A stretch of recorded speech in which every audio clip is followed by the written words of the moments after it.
자, 이 시간에는 또 앞의 시간에 이어서 부가가치세 신고와 관련된 부속서류 14번째 재활용 폐자원 세액공제 대상자의 부가가치세 신고에 관해서 알아보겠습니다. 네. 그러니까 일반적인 제조업이라든가 도소매업에서는 재활용 폐자원에 대한 부가가치세 신고를 해야 될 건이 없습니다. 네, 없는데 이러한 사업자도 있을 수 있다 이거죠. 예. 우리 동네에서 재활용 폐자원 도소매업, 그는 판매를 한다. 그러면 도소매업에 해당이 될 것이고, 재활용 폐자원을 수집해 가지고 뭔가를 만들고 있어요. 그러면 그게 제조업이 될 것이고, 재활용 폐자원 중고차 같은 걸 모아 가지고 외국에다 수출을 해요. 그런 사업도 이러한 재활용 폐자원 세액공제에 해당되는 사업자들이에요. 이러한 사업자들이 재활용 폐자원을 수집해 가지고 판매하거나 제조하거나 또는 수출을 하는 이러한 사업자들이 작성하는 부속서류가 되겠습니다. 자, 재활용 폐자원 수집 판매업, 중고 자동차 수출업 등을 영위하는 사업자만 공제받을 수 있다. 이러한 사업자가 부가가치세 과세 사업을 영위하지 않는 자로부터 또는 간이 과세자로부터 재활용 폐자원 등을 취득하였을 때, 그러니까 사업을 영위하지 않는 자로부터 폐자원을 샀다 이거예요. 중고자동차 같은 거 살 때 거의 다 개인한테 사잖아요. 개인에게. 그러니까 비사업자로부터 이런 재활용 폐자원을 수집한다 이거예요. 그렇게 해서 제조하거나 또는 가공하거나 또 이것을 공급을 하는 경우, 그 공급이라는 건 뭐예요? 국내에 판매하거나 외국에 수출하는 경우를 말하죠. 그런 경우에 적용된다. 재활용 폐자원에 대한 매입세액 공제를 받기 위해서는 재활용 폐자원 세액공제 신고서라는 걸 제출해야 된다 이거. 의제매입세액 공제 신고서도 있었죠. 여기 재활용 폐자원 세액공제 신고서도 그와 똑같은 원리라고 보시면 되겠습니다. 요 앞에 13번째 했던 거. 일반 전표나 매입 매출 전표에다가 입력을 해도 되는데 적요를 꼭 7번으로 걸어야 된다. 원재료 매입을 입력할 때 꼭 적요 7번을 걸어라 하는 겁니다. 그렇게 되면은 전표가 자동으로 반영이 돼가지고 이 재활용 폐자원 세액공제 신고서가 자동으로 작성이 되게 된다. 의제매입세액 공제 신고서하고 원리가 똑같죠. 자, 그러면 아이캔 박스에 재활용 폐자원 등에 대한 매입세액 공제 우리 이론 공부했을 때 정리했던 거 한번 보면은 취득가액의 103분의 3, 중고차는 110분의 10, 중고차는 많이 해줘요. 거의 10% 다 해주는 거예요. 재활용 폐자원 매입세액 공제 한도가 또 적용이 됩니다. 그래서 폐자원 매출한 거에 80%에서 세금계산서 수취한 걸 뺀 것을 한도로 해서 공제를 해주고 있다. 공제 한도로 인해 애정신고 및 영세율 등 조기환급 신고 시 이미 재활용 폐자원 매입세액 공제를 받은 금액에 대하여는 확정신고 시 반드시 정산을 해서 공제 한도를 넘지 않도록 정산을 해줘야 된다. 자, 그래서 이 재활용 폐자원에 대한 시험 문제는 제가 보기에 한 2, 3년에 한 번 나오는 정도? 1년에 한 번도 잘 안 나옵니다. 이 문제는. 그러니까 이 재활용 폐자원에 관련된 문제는 아주 뜸하게 나오더라 이겁니다. 이런 사업자가 이런 어느 특정한 사업자 아니고서는 이런 처리를 잘 안 하기 때문에. 그런데 의제매입세액은 꽤 나오는 것 같아요. 왜냐하면 의제매입세액이 의외로 많아요. 식당 사업자, 그 다음에 그 통조림 같은 거, 이 농수산물로 뭔가를 가공하는 사업자들 상당히 많습니다. 그런 사업자들. 그래서 의제매입세액 공제 문제는 1년에 몇 번씩 나옵니다. 그거는. 근데 재활용 폐자원은 잘 안 나오는 편이긴 하지만 어렵지 않아요. 한번 해보겠습니다. 자, 그래서 매입 매출 전표를 입력할 텐데요. 예, 만약에 계산서를 발급받았으면 53번 면세 매입 유형으로, 그 다음에 아무런 증빙이 없으면 60번 면건으로 입력을 하면 되고요. 재활용 폐자원 공제 신고서가 자동으로 이 적요 7번을 처리하게 되면 자동으로 만들어집니다. 그리고 이제 세액 공제에 대한 회계 처리는 의제매입세액처럼 차변에 부가세, 대급금, 대변의 원재료라는 일반 전표에 입력을 해서 회계 처리를 해줄 거고요. 그것이 부가가치세 신고서에 그 밖의 공제 매입세액 안에 들어가게 된다.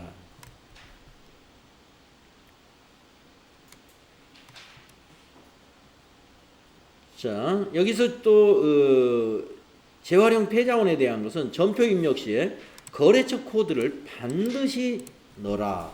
아까 의제매입세액 공제에서는 수량을 반드시 넣어라. 꽁치 몇 개, 쌀 몇 킬로 이런 걸 수량을 반드시 넣었거든요. 재활용에서는 거래처 코드가 반드시 필요하다. 자, 수행 내용을 보겠습니다. 재활용 폐자원 세액공제 대상자의 부가가치세 신고. 다음 자료를 참고하여 거래 자료를 일반 전표 입력 메뉴에 입력하고 재활용 폐자원 세액공제 신고서 작성 및 관련 회계 처리를 하고 부가가치세 신고서 작성을 수행해라. 본 문제 하나요. 폐자원을 수집하여 판매하는 사업자로 가정한다. 자, 이 문제는 아예 일반 전표에다 입력을 하라 그랬네요. 거래 자료를. 자, 영수증을 하나 받았어요. 영수증을 받은 게 아니라 우리가 받았군요. 김남현이라고 하는 개인이죠. 김남현이라는 사람이 3일전자가 우리 회사죠. 우리 회사한테, 우리 회사가 지금 폐자원 수집 회사라고 보셔야 되겠어요. 자, 개인 김남현으로부터 폐지를 현금으로 매입하고 김남현 씨가 이렇게 영수증을 해줬대요. 그러면 일반 전표에다 이걸 입력하라고 그랬죠. 자, 9월 16일자로 입력을 해볼까요? 48만 원짜리입니다. 자, 전체 메뉴 가셔서 일반 전표 입력. 날짜는 9월 15일이었나요? 9월 16일이었나요? 9월 16일로 입력하겠습니다. 자, 9월 16일 차변의 원재료 입력합니다. 3번 차변의 원재료 153번이죠. 거래처 김남현을 꼭 코드로 넣어라. 김남현 3100번으로 등록되어 있죠. 적요도 꼭 넣어야 돼요. 적요 7번을 넣어라 그랬죠. 여기 7번. 그래서 여기다가 7번 넣어줍니다. 차변 금액 영수증에 있는 48만원 입력하시고요. 자, 대변에 대금은 어떻게 했냐면은 현금으로 매입했네요. 대변에 101번 현금. 거래처 생략해도 되고요. 적요도 생략해도 됩니다. 48만원 이렇게 하시면 됩니다. 뭐 출금 전표로 해도 될 뻔했어요. 대변에 현금이니까. 차변 대변으로 이렇게 해도 상관없어요.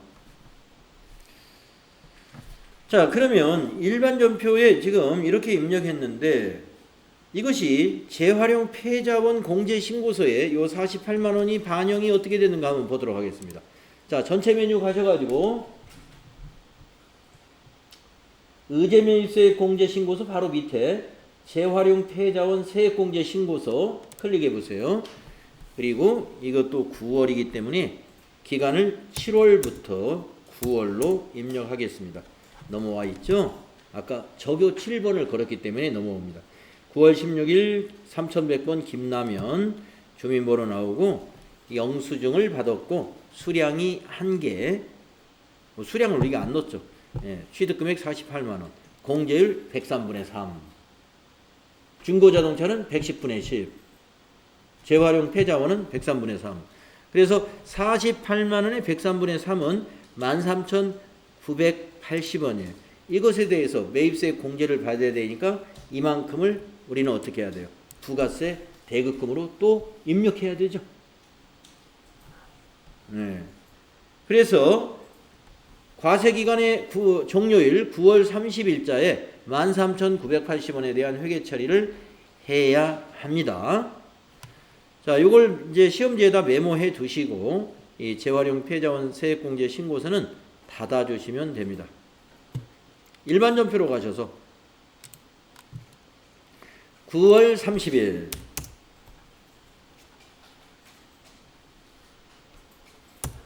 차변에 135번 부가세 대급금 13,980원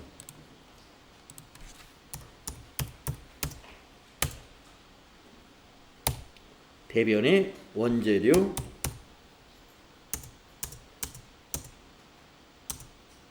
적용 안 넣어도 돼요. 우리가 보통 재고자산을 다른 목적으로 사용할 때는 그동안 타계정 대체라는 걸 꼭 넣어야 됩니다 그랬죠. 자, 안 넣어도 되는 거. 네. 의제매입세 공제하고 재활용 폐자원에 관한 원재료를 대변했을 때는 적용 8번을 입력하지 않아도 됩니다. 13,980원. 여기까지 해야 마무리가 됩니다. 그러면 부가가치세 신고서에 그 밖의 공제 매입세액에 이 적용 7번 처리한 것이 반영이 됐나 볼까요? 자, 전체 메뉴 가셔가지고 부가가치세 신고서 들어가셔서 다시 한번 7월부터 9월로 조회해 보시면은 우리 조금 전에 의제매입세액 공제 신고가 그 밖에 매입세액 공제세액 14번에 들어가 있었죠. 여기에 같이 들어가 있어요. 자, 클릭을 해서 여기 역추적에 있는 내용을 보시게 되면은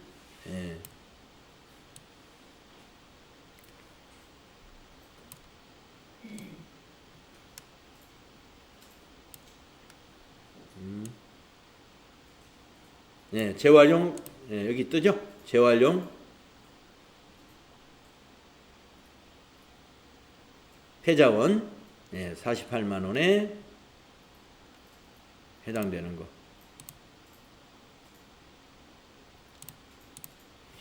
자, 매입세액이 아까 얼마였어요? 13980이었잖아요. 그래서 여기에 지금 부가가치세 신고서 여기에 13980이 지금 반영이 된 겁니다.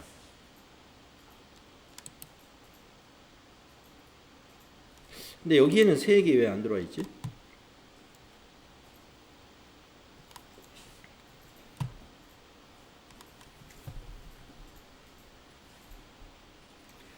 여기를 더블 클릭을 탭을 한번 눌러볼까요? 여기에는 반영이 안 됐는데 여기 그 밖에 공제 매입세액 여기를 더블 클릭을 한번 해볼까요? 여기서 한번 자세히 보겠습니다.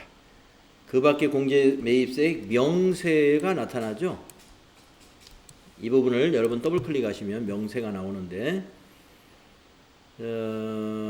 여기 나오네요. 재활용 폐자원 매입세액 44번에 48만원에 13,980원에 반영되어 있습니다. 근데 여기서 확인이 되는데 지금 여기에는 숫자가 안 나타나고 있어요. 지금 여기에 반영된 거예요. 더블 클릭해 보시면 44번에 13,980원이 반영된 것을 볼 수가 있습니다. 자, 이렇게 처리하시면 된다. 자, 수행 결과 보시면은 일반 전표에 입력을 했고요. 이걸 메인 매출 전표에 입력을 해도 상관없습니다. 메인 매출 전표에 입력을 할 때는 이 영수증은 증빙이 없는 걸로 간주하고 건별로 해야 돼요. 면건으로. 아까 의제매입세 공제에서 면건으로 했던 농부에게 어부에게 샀던 거 그 면건으로 하시면 돼요. 이것도. 그런데 일반 전표에 입력하니까 유형이라는 게 없죠. 없으니까 그냥 간단하게 차변의 원재료 김라면 이때는 거래처를 꼭 넣어야 된다는 거. 여기 거래처 코드가 반드시 있어야 된다. 입력하지 않으면 재활용 폐자원 공제 신고서에 반영이 안 돼요. 이 적요만 넣어가지고는. 그래서 거래처와 이 적요를 반드시 넣어야 됩니다. 그래서 우리가 재활용 폐자원 신고서를 조회했을 때 이렇게 넘어온 것을 우리가 확인을 했었습니다. 그래서 13,980원에 대해서 일반 전표에서 이와 같은 정리분계를 했죠. 차변의 부가세 대급금 13,980원, 대변의 원자료 13,980원. 주위에 있는 내용 한번 체크해 보면요. 재활용 폐자원 공제 대상액은 타기정 대체에 해당하지 않으나 과거 결산분계 시 제조원가 대체에서 대변의 원자료 금액을 반영하지 못하여 적요의 8번 타기정 대체라는 것을 표시해 왔으나 현행 프로그램에서는 재고자산의 대변 금액이 반영이 되므로 타기정 대체 표시는 하지 않기로 합니다. 네, 아까 의제매입세 공제에서의 그 설명과 같습니다. 여기 타기정 대체 입력하지 않는다. 옛날에는 넣었었어요. 지금은 넣지 않는다. 그래서 여기 매입세액의 14번 항목에 여기에 더블 클릭을 하거나 탭키를 누르면 이 명세라는 걸 볼 수가 있는데 반영된 걸 우리가 확인을 했습니다. 네. 자, 이제 부가가치세 부속 서류의 마지막인 것 같습니다. 15번째. 대손세액 공제 대상자의 부가가치세 신고. 자, 대손세액 공제 대상자는 일반 기업, 어느 기업이든지 다 해당될 수가 있습니다. 어느 기업이든지 대손이 발생할 수 있기 때문에. 예. 우리가 매출을 했는데 그 외상대금을 못 받게 되면 대손이 발생하는 거죠. 그러면 외상을 했다는 것은 거기 부가가치세까지 신고가 다 끝났단 말이에요, 이미. 예. 그런데 1년 후에 그게 거래처가 파산해가지고, 예, 파산 결정이 났습니다. 그러면 우리가 그 상품 대금을 또는 제품 대금을 못 받은 부분은 그렇더라도 국가에 납부했던 부가세는 어떻게 돼요? 정부와 국세청에 신고해가지고 돌려받아야죠. 그게 바로 대손세액 공제 제도예요. 그래서 대손세액 공제에 대한 것은 시험에서 어느 업종이든 간에 다 해당이 되기 때문에 1년에 한두 번씩은 고루고루 나오는 편이다 하는 겁니다. 자, 대손세액 공제. 그래서 우리가 지금 이 부가가치세 신고와 관련된 부속 서류가 뭐 지금 10여 가지 이상이 넘지 않습니까? 이것을 어느 한 회차에 다 문제를 낼 수가 없죠. 번갈아 가면서 내고 있어요. 예, 번갈아 가면서. 예, 번갈아 가면서 내는데 조금 전에 했던 그 폐자원에 관련된 그 항목만 아주 뜸하게 거의 안 나오다시피 하는 거고 나머지는 많이 해당이 됩니다. 대부분이. 예, 그래서 자주 출제된다 이렇게 보시면 돼요. 자, 대손세액 공제 대상자의 부가가치세 신고. 부가가치세의 경우 대가의 수령 여부와 관계없이 공급자가 공급받는 자에게 재화나 용역을 공급할 때에는 거래 상대방으로부터 10%의 매출세액을 거래 징수하여 공급일이 속하는 과세기간에 해당 세액을 납부해야 됩니다. 네. 이게 문제라는 거죠. 이게 문제라기보다는 이것 때문에 우리가 나중에 세금을 대손세액을 공제받는 일이 생길 수 있다는 거죠. 공급일이 속하는 과세기간에 납부를 이미 해야 돼요. 근데 돈은 어떻게 돼요? 아직 외상으로 팔았기 때문에 아직 공급가액과 세액은 아직 못 받는 경우가 있을 수 있다는 거죠. 따라서 외상거래일 경우에도 일단 공급자는 10%의 매출 세액을 납부할 수밖에 없다는 거죠. 우리나라 부가가치세 제도가. 그러나 거래 상대방의 파산이나 부도 등의 사유로 외상대금을 회수할 수 없는 경우에는 해당 외상대금에 대해서 미리 납부한 매출세액을 공제해주는 제도가 있다. 이게 바로 대손세액 공제라고 하는 것이다. 우리가 부가가치세 이론 배울 때 이 대손세액 공제에 대해서 배웠습니다. 자, 대손세액 공제는요, 공급일이 속하는 날로부터 그 대손 사유가 10년 안에 결정이 나야 됩니다. 2019년도 부가가치세법까지는 5년 안에 결정이 나야 돼요. 예, 그런데 지금 기업들에게 더 유리하게 10년까지 늘려줬어요. 예, 공급일이 속하는 날로부터 10년째 해당되는 그 부가가치세 확정신고 기일까지 대손 사유가 확정이 되면 됩니다. 그래서 10년이라고 알아두시면 돼요. 공급일이 속하는 날로부터 10년 안에 대손세액 공제 사유가 결정되면 된다. 그거 여러분 기억하셔야 될 것이고, 그 다음에 또 우리가 이론 공부할 때 대손세액 공제는 확정신고 때만 하는 것이지 애정신고 때는 신청하면 안 돼요. 안 받아요. 애정신고 때는 확정신고 시에만 한다. 이런 것이 좀 특이사항이었어요.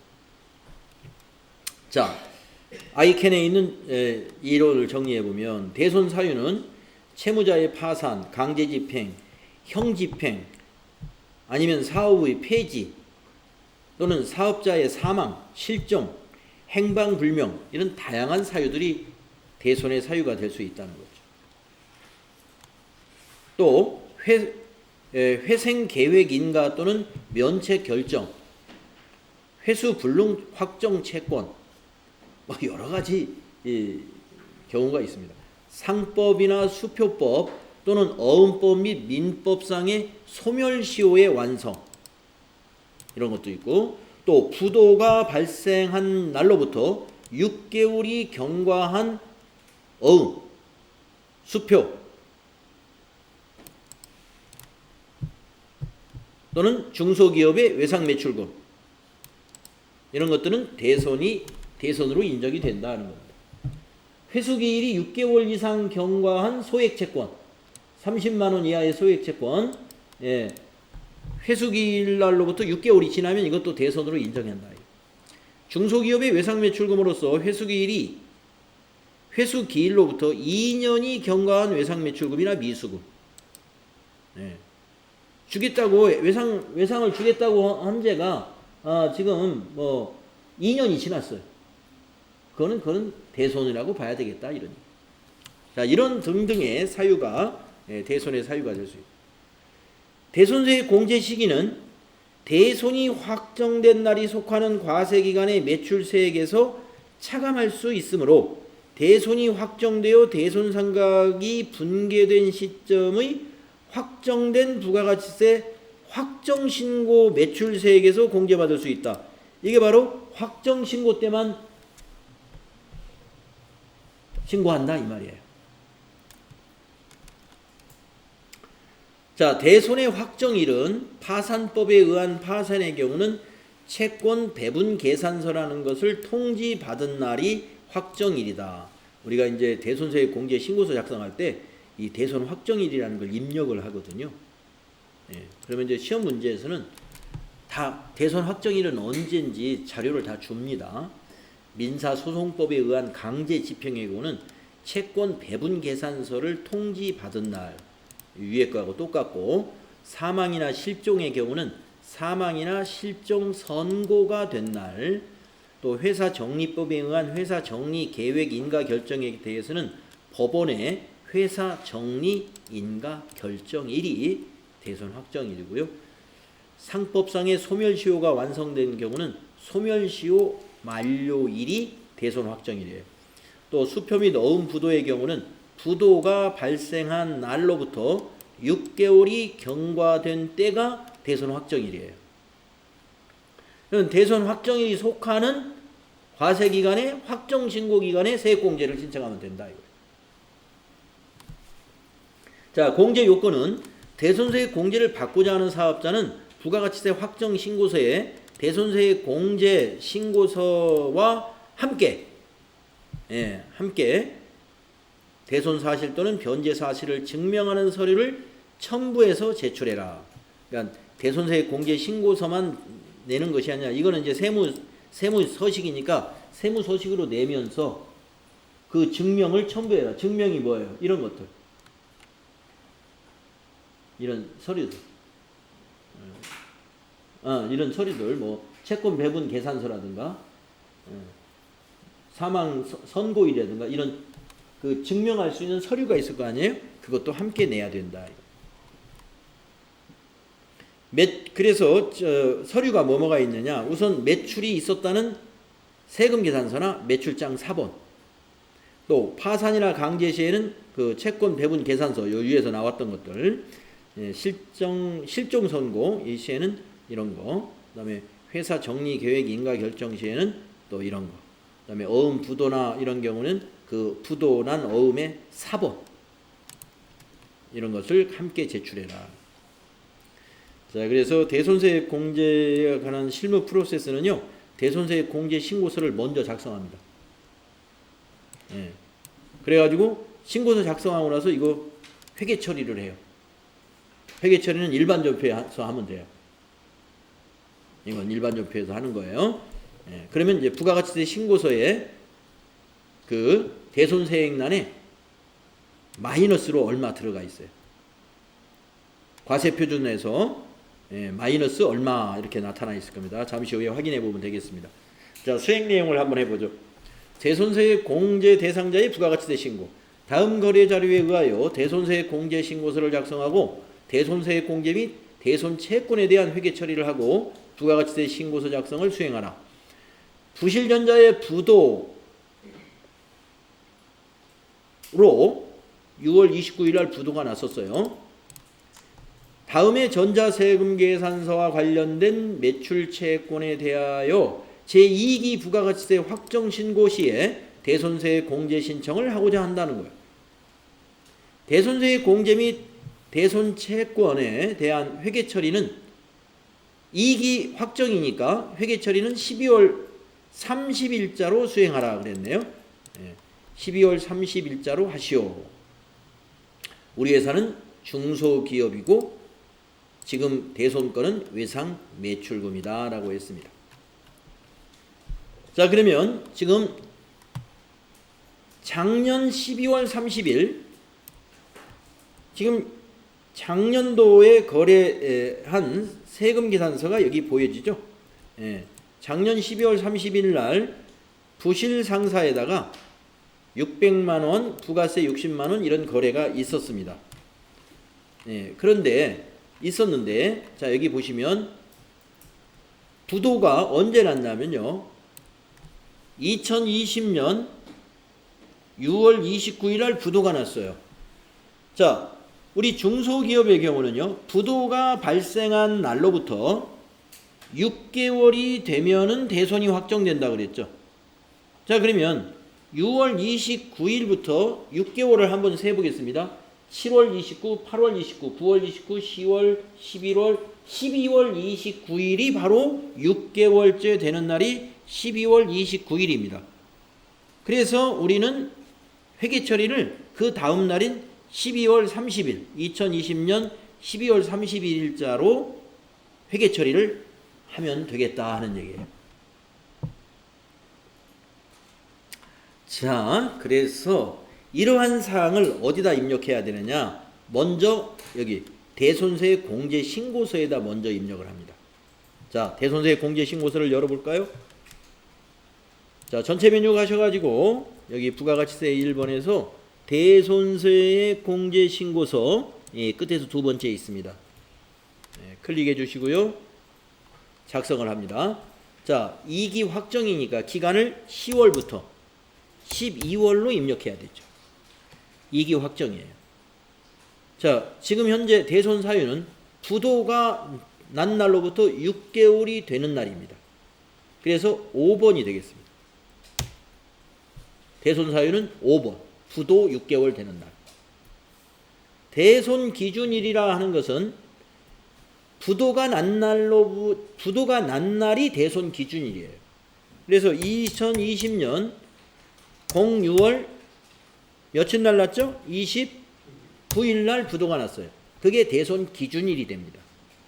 그러면 대손 확정일은 프로그램에서 딱 6개월이 된 다음 날이 대손 확정일이다 하고 자동으로 계산을 해줍니다.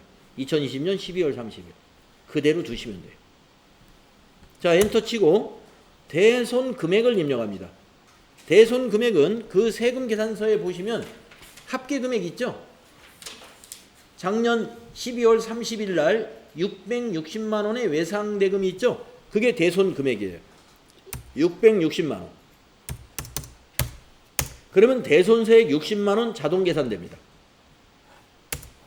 자, 코드는 뭐냐? 거래처 코드입니다. 코드를 더블 클릭해서 어느 거래처냐 이거죠. 부실전자. 부실전자 검색해 줍니다. 끝났습니다.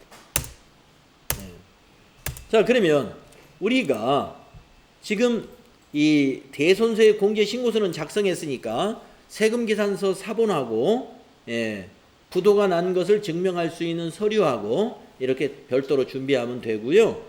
이 60만 원에 대해서 어떻게 해야 돼요? 전표 입력을 따로 해줘야 됩니다. 그래서 자, 대손세 공제 신고서는 이제 작성 끝났어요. 닫아주시고 60만 원에 대한 회계 처리는 일반 전표에서 합니다. 일반 전표에서 12월 30일자로 회계 처리하시오 그랬죠? 그래서 날짜를 12월 30일. 자, 부가세 애수금에서 빼주는 거예요.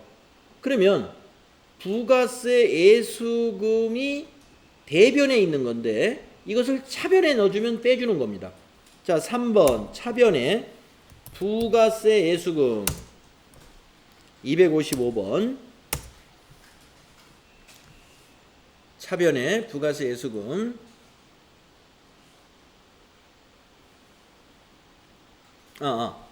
가만히 있어봐라. 아니 요걸 하기 전에 대손 처리를 먼저 하겠습니다. 12월 30일 날 대손 처리.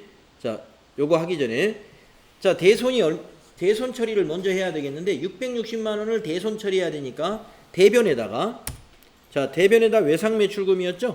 자, 108번 외상매출금. 거래처는 부실상사. 대손 처리하고 함께 해야 돼요. 자, 대변의 외상매출금 먼저 할게요. 자, 적용은 지나가시고 대변 금액이 660만 원입니다. 660만 원. 이제 차변을 잘 해야 됩니다. 자, 12월 30일 날 현재 외상매출금에 대한 대손 충당금이 얼마 있는지를 보겠습니다. 대손 충당금이 얼마 있는지. 자, 그걸 보기 전에 우선 차변에 부가세 애수금 그걸 먼저 입력하죠. 그 부가세 애수금. 차변에 부가세 애수금. 원래 부가세 애수금이 대변에 있는 건데 공제를 받아야 되니까 차변에 넣는 거예요. 그래서 60만 원 입력하시고 그 다음에 뭐를 보느냐? 시산표에 가셔가지고 자, 전체 메뉴에 가서 합계잔액 시산표를 엽니다. 합계잔액 시산표에 가셔서 12월 30일 기준으로 검색을 해보세요. 지금 차익이 발생하는 것은 아직 우리가 전표를 입력하다 와서 그렇습니다. 무시하세요. 닫아버리시고 자, 외상매출금 밑에 대손충당금이 180만 원이 있는 걸 알 수 있습니다. 180만 원 있죠? 자, 그래서 우리 일반 전표에 다시 돌아가 가지고 차변에 108번의 대손충당금이 몇 번이에요? 109번이죠. 자, 109번 대손충당금 아까 180만 원 확인했습니다. 자, 그러면 지금 모자라는 게 420만 원이죠. 밑에 요 420만 원은 뭐예요? 비용 처리해야 되죠. 그래서 차변에 비용 처리가 대손상각비다. 자, 대손상각비는 판매관리비이기 때문에 835번 코드를 써야 되죠. 835번 대손상각비가 지금 여기 차액만큼 420만 원이 된다. 요렇게 하면은 대손에 관한 회계 처리와 이 대손세를 공제받을 수 있는 이 부가세 애수금 차변에 처리한 거 요걸 한꺼번에 하는 거. 우리가 대손이 발생하면 어떻게 합니까? 대변에 매출채권 자산 감소시키고 차변에 대손충당금 모자라면 대손상각비 이렇게 회계 처리하거든요. 그런데 부가세 애수금을 먼저 차변에 기록해주고 그 다음에 대손충당금 나머지 대손상각비. 요 회계 처리 요거 잘 기억하십시오. 자, 그러면 일반 전표에 이렇게 회계 처리하는 걸로 이제 정리가 됐으니까 부가가치세 신고서에 어떻게 반영됐는가 한번 보겠습니다. 자, 부가가치세 신고서에 가셔가지고 조회를 하시고 제작성을 해 보시게 되면은 어디에 반영되느냐? 이 과세 표준의 세액 안에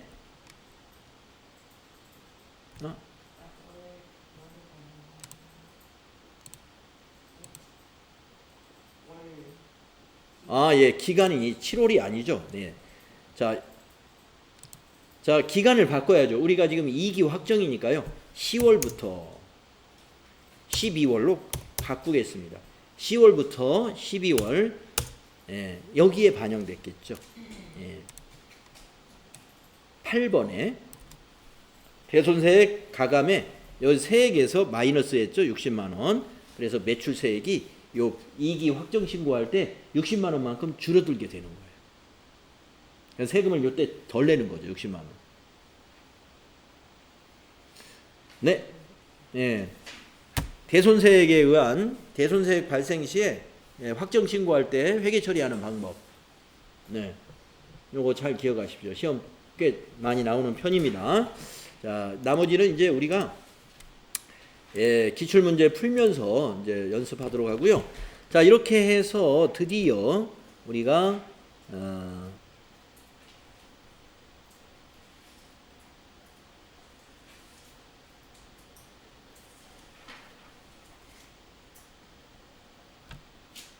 좀 더 남았군요.